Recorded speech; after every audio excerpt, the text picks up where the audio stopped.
Hello, hi guys, welcome to my recipe channel once again, and thank you so much for the support so far.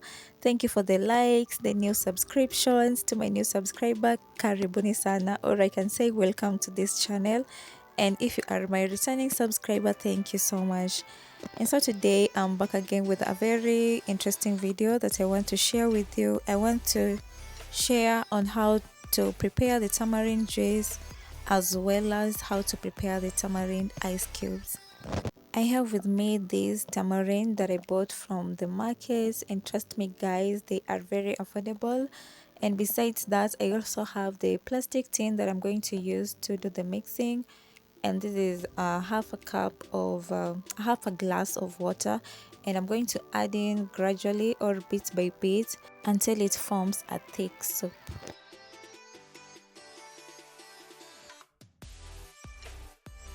We all know tamarind is a fruit, and it's a tropical fruit that is a good source of nutrients, and I can say that it has got some benefits like it reduces diastolic blood pressure. Besides that, it also boosts your immunity, keeping your liver and heart safe from diseases.